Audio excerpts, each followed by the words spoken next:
In this episode of the Business of E-commerce, I talk with Nathan Resnick about how to increase your production margins by 30%. This is the Business of E-commerce, episode 59.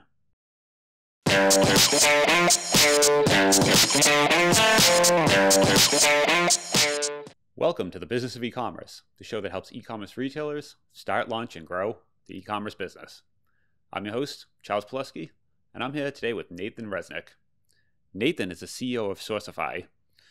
They help e-commerce retailers source their products. I've asked them on the show today to talk about how you can use companies like Sourcify to help decrease your production costs. So hey Nathan, how you doing today? I'm doing fantastic. How are you? Good. Awesome to have you on the show. It's a Yeah, thanks for having me. yeah, this is a super interesting topic. I think a lot of people are getting into the whole sourcing and kind of learning how to actually do this. So super interested to kind of ask you some questions. But first, what exactly is Sourcify? Like, what do you guys do? Yeah, totally. So we basically, our goal is to enable companies to increase their production margins by 10 to 50%. We do that through our software that enables them to better manage production as well as connect them to thousands of pre-vetted factories across Asia. So we run production in, India, China, Vietnam, Thailand, Bangladesh, Pakistan, the Philippines, Mexico, you name it, and produce across 300 product categories. So would this be for retailers that are currently producing a product somewhere and they just want to get better margins, or is this for somebody who decided, hey, I just want to, right now I'm drop shipping or I'm doing some sort of arbitrage, but I want to get into sourcing? Like, who are you kind of gearing this towards? Yeah, it's most of our customers that we work with, companies that we work with, are doing $5 to $100 million in revenue. So typically the mid-market, our goal is to increase their margin. And we do work with some high growth e-commerce companies and retail groups, but primarily it is the mid-market, and typically they're working with us to increase their margin or extend their product lines. So they're already sourcing somewhere, but your goal is to just help them source better, essentially, or cheaper, or Yeah, I mean, really, kind of the kind of bread and butter is that 90% of companies are managing their supply chain over email and Excel spreadsheets. So we have software that enables their operations team to get off email and Excel and actually use software to better manage production across all their factories. Okay. So when you say manage production, you're talking about, like, is it more predictable, like reordering with POs, or like what sort of things can actually help manage that? Yeah, I mean, it's across the board. So it's handling the request for quotes. It's that whole process. It's the sampling. It's production. It's the finances. It's basically an all-in-one suite that enables them to get off whatever they're handling. Managing production with in Excel and email. Because in my before Sourcify, I was running a few e-commerce companies, and the whole reason I came across this problem is to go through production, we were sending 50 to 100 emails and just some crazy long threads, and realized that there had to be a way to better manage production. So started Sourcify about 2 years ago, and we've since become the fastest growing B2B manufacturing platform that really enables these companies to streamline and better manage overseas production. Okay. All right. So what are some ways, when, let's say, you're producing now, what are some ways that can actually start enabling you to get better costs? Like, what are some things a retail listing could do? Yeah, I mean, right off the bat, I would say if they're working with, trading companies or agents or wholesalers, you always want to go direct to factory, especially at scale. So that's really kind of the first analysis that we do. Secondly is understanding, where they're manufacturing. Right now, China has actually become one of the more expensive areas of the world to produce products. And so a lot of times we're diversifying production outside of China into, India, Vietnam, Thailand, Pakistan, the Philippines, you name it. And so really, diversification is another, big kind of step that we make. And then, number two is just actually from their team standpoint, really making sure that they have the right tools in place, which, is why we developed our software to enable them to, have complete oversight and control of production and understand what's, going on each step of the way. So when you say agents, from the way I understand, there's a lot of folks that are working with some sort of third-party agent, not directly with the factory, but they're not even like fully aware, like the relationship between the agent and the factory, right? Right. How would, Right. No, exactly. And sometimes, these agents aren't transparent at all. So yeah, sometimes these agents are acting as the middlemen, they aren't giving you the exact factory price. They're not giving you the factory information. And, if you find yourself in that place, you definitely need to make a transition. But, even a lot of times agents are, basically acting as your boots on the ground floor. But sometimes they're even working with trading companies or wholesalers or agents as well. And so there's really kind of this crazy middleman dynamic that a lot of time has happened in the supply chain. And so I think there's, a lot of room to improve production margins across the board, and sometimes it just comes down to having a local go out there and negotiate for you. And so that's really what our team does. Is we have an office in Guangzhou, we have an office in Ho Chi Minh, Vietnam, and have a small office in India as well, and basically enable companies to work with locals, on behalf of their organization. We go in and work with these factories to better manage production, get them the best price, and obviously make sure they're producing high quality products. Okay, because I've heard stories of agents representing themselves as the factory. Like, you think you're talking to the factory, but you're really just talking to like a guy that goes to the factory and talks to the factory. And you think you're getting the factory price, like you said, but you're really getting this guy's price, who's essentially just like a non-transparent middleman. Is that something you guys see a lot? Yeah, definitely. I mean, a lot of times, especially on big open marketplaces like Alibaba or Global Sources, what typically happens, and the reason why about 70% of those companies are agents or trading companies or wholesalers, is that the sales reps at Alibaba and Global Sources, they're incentivized to get as many accounts signed up as possible. And so they don't care if the company that they're signing the account to is a legit factory, if it's a trading company, if it's an agent. They just want to make the sale because that's how they make the most commission. And so really, if you look at the setup of these marketplaces that charge the supply side of the table, that's really why you're going to find a lot of bad suppliers on there. It's just the incentives aren't aligned with the buyers. So when you see the product, the exact same product with the same photos listed 100 times, you should be a little suspicious.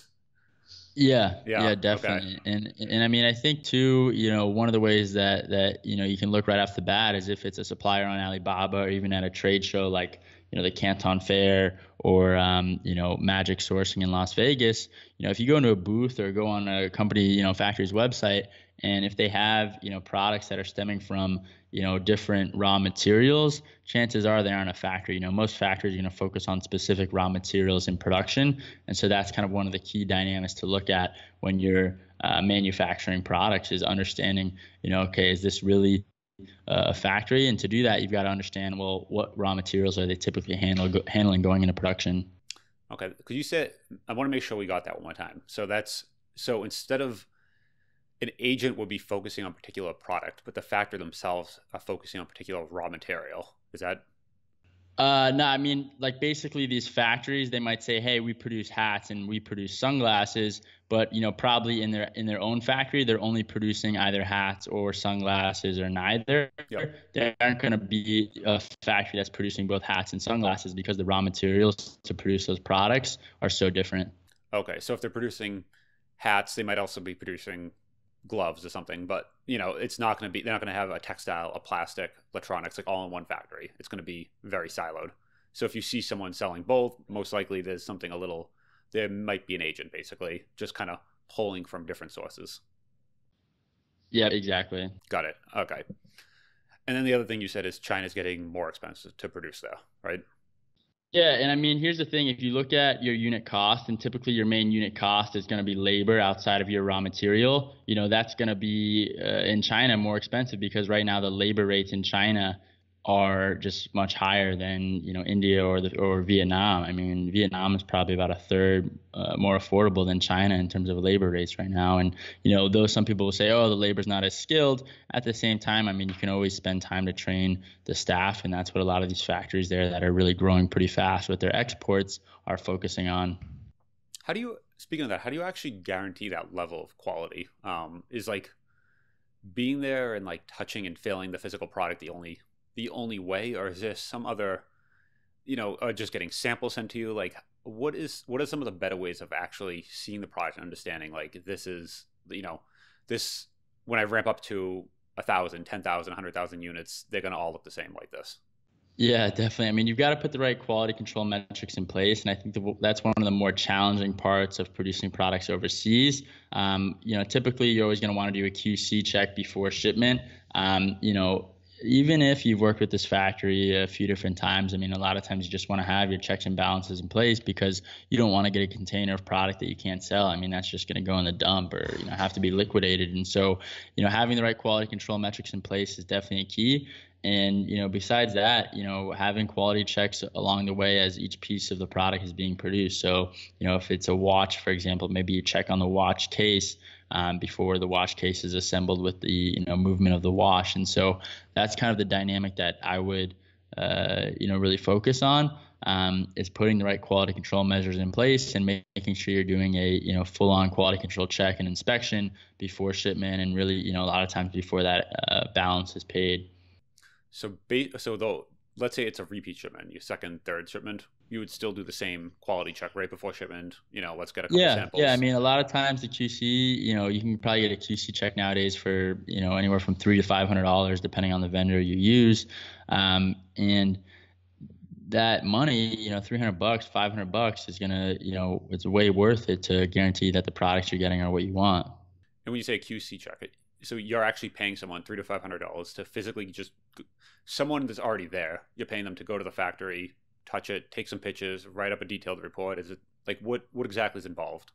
Yeah, so typically, a lot of vendors that I know are like Asia Inspection or TradeAder or VTrust, and basically you go pay them to send one of their team members. They're mostly contractors around, Asia, but you send them out to get an inspection on your products before shipment. They go out, take a bunch of photos, inspect each product. They send back typically, a 20 to 30 page PDF report on your products, and you get to understand, okay, I know that the defect rate on the 10% of products that they've checked in production is, 0.5% or whatever the defect rate is. And so then you kind of estimate either what's going to be the overall production defect rate, how's the quality of all the products, or, maybe, oh, they forgot to put this on the tag of the shirt. We've got to put this on the tag of the shirt. Otherwise, we can't sell these shirts. So we might as well go back and have the factory do that in China or, wherever the product's being produced, rather than having it shipped to, your warehouse here in America, for example, and then having to, hire someone in America to put that tag back on your shirt. Okay. So basically have like an unbiased third party go out there and be your eyes on the ground, Yeah, essentially. yeah, Is there any definitely. It's a good way. is there any value of having the factory send samples directly to you locally and physically like looking at them, or is that something that's like a waste of time? Because that can take obviously like days and weeks just to even get that. Yeah. I mean, I think before production starts, you always want to be having samples sent over. Typically you do like one sample. Hopefully the sample's good. If not, you might have to do two or three. Typically, most companies are probably doing two or three. Sometimes you then do an additional pre-production sample just to make sure everything's good, and then you're ready to rock. So I would say average ramp-up time to get into production is about a month, just because companies either don't have their specs right, either the sample takes time to make, takes time to ship, and it adds up to about a month. Okay. Yeah, I feel like that back and forth loop, and when you start sending them locally, drastically increases that production time, and there's waiting, and then there could even be something like you said, they might need to not just look at one product but multiple to really see like what's the defect rate. So maybe this one is perfect, but right. The next shirt everything's a little off. So right, exactly. When you're trying to go and contact several factories at once, right? Like, so let's say right now you're producing in China and you kind of decide, all right, let's try factories in these 5 different locations, 5 different factories. We're gonna have to send a lot of emails and talk to a lot of folks. What is the best process to actually do that initial kind of reaching out, and because each one's going to be like a different process, a different timeline, and you kind of want to get all your quotes lined up and make a decision, but they're all going to be coming in different times. Right. I mean, I think really it depends on, where the factories are at. I know, for China, let's say you're a small e-commerce buyer just starting out, maybe you go on to Sourcify, you aren't meeting the volumes that we're looking to produce at, but we do have a tool called Factory Confirm, which is like a Google Chrome extension. It enables you to analyze factories in real time on Alibaba. You can go, search factories on Alibaba, use our data at Sourcify and the listings on Alibaba to see which ones are a valid factory, and then basically go through and keep a tab. Just open up an Excel file of how the ratings are with each factory, and then also start contacting, see what the response times are, see how their sales reps are working with you, and then if they sound good, start making samples. I mean, I think a lot of times buyers kind of hold back a lot on producing samples, where if you can't get the right sample from a factory, if you can't even get to that step, you definitely aren't going to get through a production run.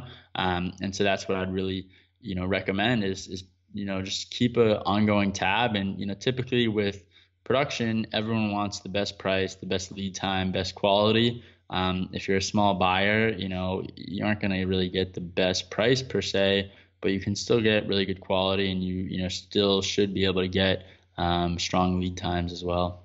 Okay, so if they're difficult to work with in the sales phase, they'll be more difficult to work with in the actual final phase at that point. So kind of. Yeah, definitely. I mean, factory sales reps are typically, English is obviously their second language. They aren't native English speakers.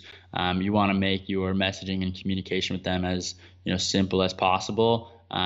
Sometimes buyers, and I definitely recommend if, you can communicate with them over this app called WeChat, which is like a, mobile app in China, that's, extremely popular. They basically run their lives on it. I mean, everyone in China has this app. It's pretty incredible. But basically, one of the tools that you can use on it is, obviously communication and messaging. And so having WeChat and messaging with your factories over WeChat can be a lot faster than the, typical email back and forth. Yeah, and that's WeChat's it's like a version of like a text message. Like they're like same thing, like a text, you're on it all day. WeChat, like if you can get almost an instant response. Versus No, might take definitely. days. Yep, exactly. Factories typically do respond a lot faster on WeChat. So let's say on the opposite end of the spectrum, let's say I'm a retailer, I currently have something, but I want to ramp up. So I want to go from how many units I am today to 10x. Mm-hmm. What are some things I should start looking out for if I'm in that sort of situation? Yeah, I mean, I would say right off the bat comes to mind with me is managing your cash flow. A lot of companies are having a challenge of balancing by, putting cash in inventory or, spending money on paid acquisition. And so managing your cash flow with inventory and paid acquisition is quite a bit of a challenge in today's e-commerce world and even retail world. I would say, there's not a, career like one size fits all formula, because everyone's paid acquisition is going to be different. But typically with most e-commerce companies, it's going to be a balance between either having too much product in inventory, which means too much money in inventory, or too much money to or not enough money to spend on paid acquisition. And it's a fine balance. But I would say number one, managing your cash flow is extremely important. Number two, having suppliers you can scale with. You need a supplier that can meet your lead times. And if you're really trying to, 10x in the next year, you should also be increasing your margin pretty drastically. And so that's something that we basically come in and help companies with at Sourcify to help them increase their margin, as well as, better manage production as they're scaling up to figure out, what's actually happening with each production run. Yeah.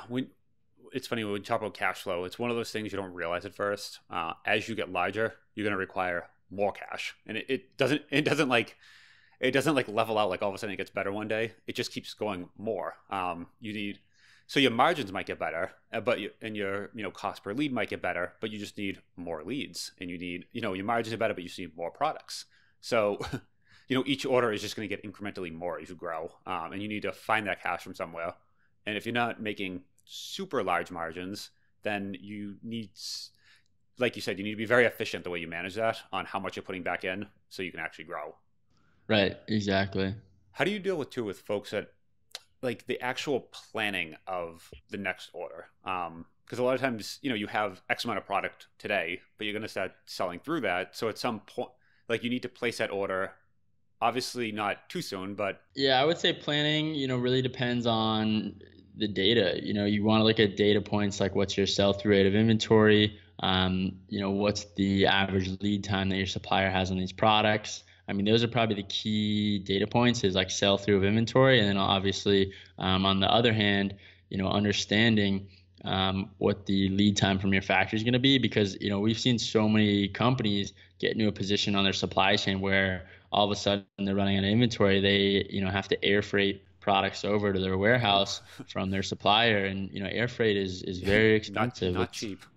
Yeah, so it becomes a pretty expensive situation where, for them, they'd obviously not want to run out of inventory, but at the same time, air freight is, really a lot more expensive than putting your products on a cargo ship and, shipping them across the Pacific.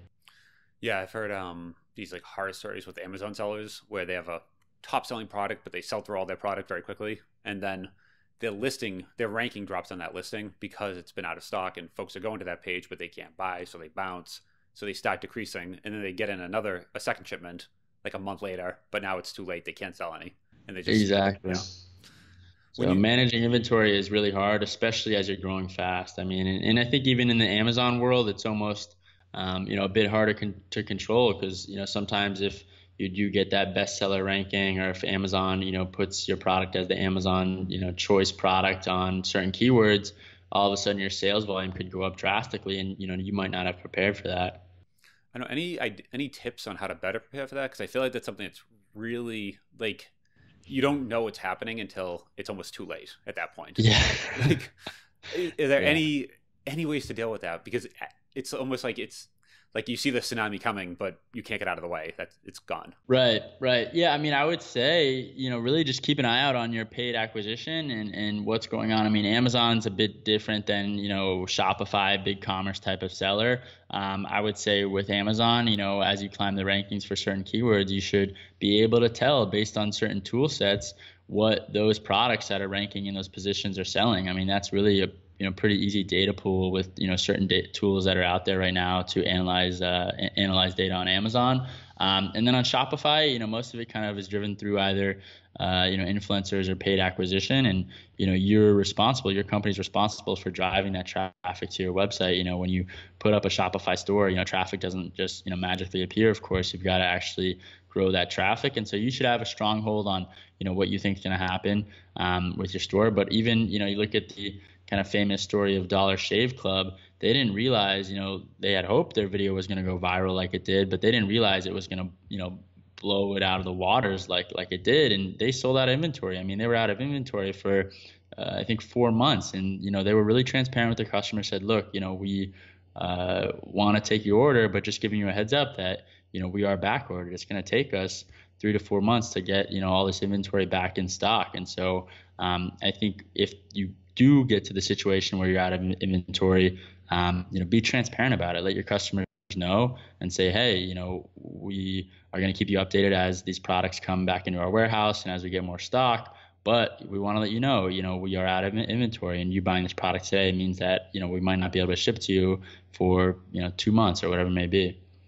Yeah, it's one of those things I feel like on your own platform, it's a little easier. The customers have like a relationship with you as the retailer. When you're selling in the marketplaces, a lot of times they don't even know who you are. It's just, this looks great, buy.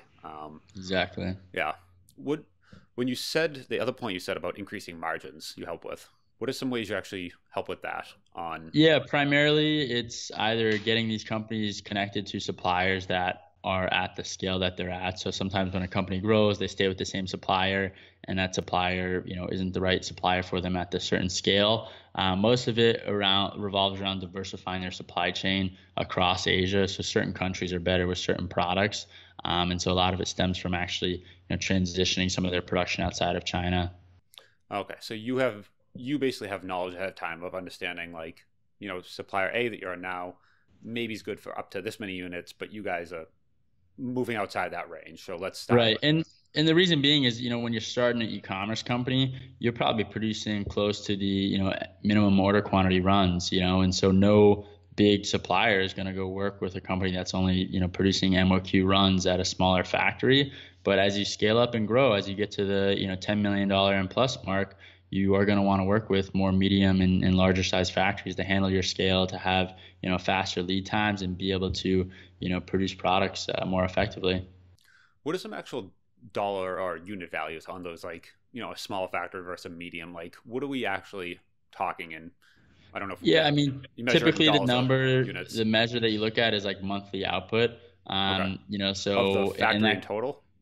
Yeah, the factory monthly output. Factory So, monthly output. I would say, that primarily revolves around labor, so a factory that has under, 200 people or so is considered probably a small factory. Medium is anywhere from, 200 plus to about, 1,000 or 1,500, and then 1,500 is getting, bigger, and then, 10,000 plus, you're talking, really large, like, Foxconn level is a big factory, of course. But even in Vietnam, I was over in Vietnam 2 weeks ago and was at a shoe factory that has 10,000 employees, and the, volume was just incredible. I mean, they're producing for, Fortune 100 shoe brands, and it was amazing to see. But at the same time, I wouldn't recommend any e-commerce company really try to go out and fit their production in with this factory, because the scale that this factory's at, over 10,000 employees is on another level.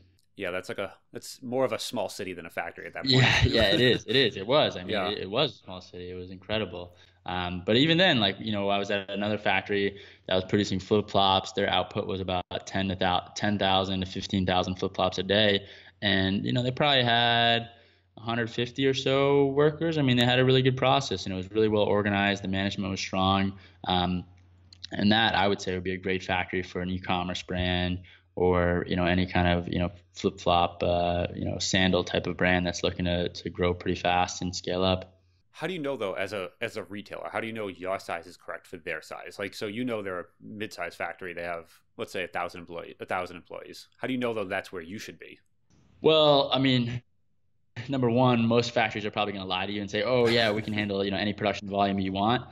So really, to actually know, you've got to go there and see with your own eyes, or get someone on the ground floor there. I mean, I think the key probably depends on what their production output is and how many units you're going to produce per quarter, per month. So if the factory can produce, let's say, keep it simple, 25,000 units a month, then each quarter they're producing 75,000 units a month, and let's say you're purchasing 30,000 units a month.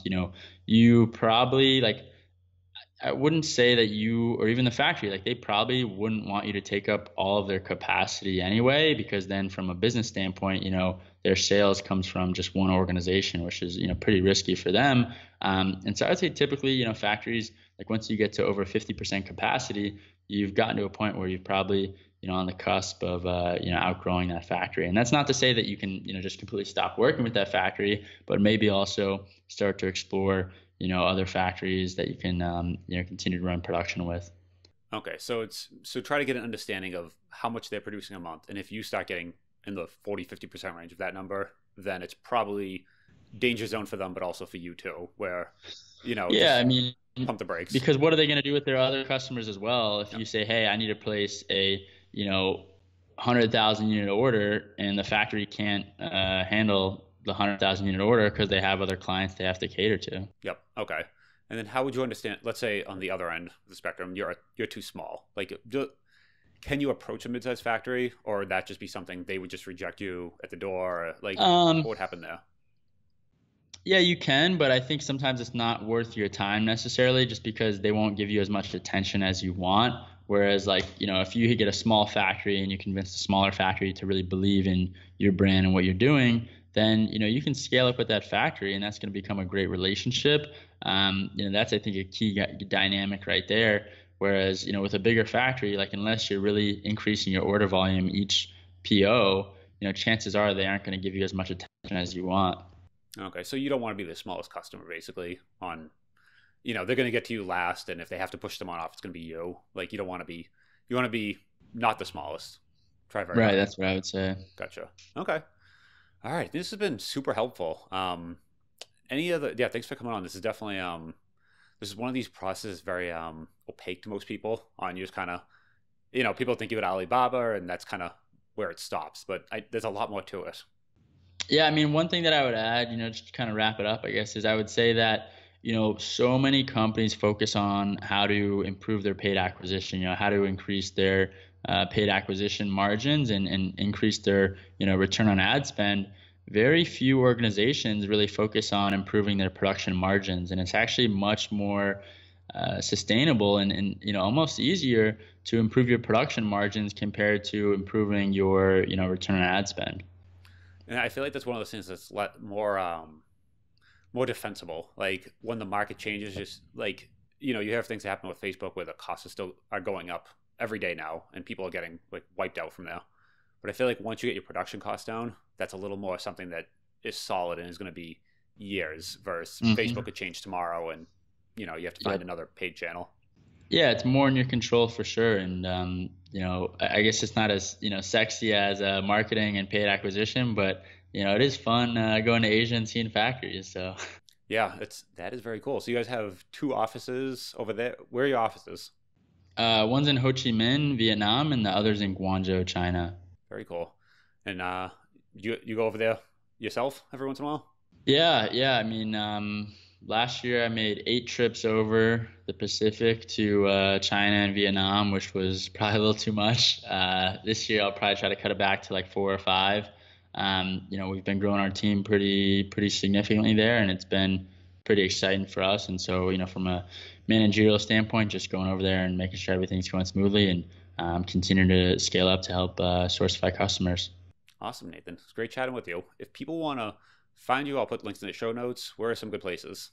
Yeah, I mean, they can just go to sourcify.com. I'm pretty active on LinkedIn. If they just, type in Nathan Resnick on LinkedIn, and on Twitter as well. I'm just Nathan Resnick. Cool. All right. It was great having you on. Good chatting. Awesome. Thank you.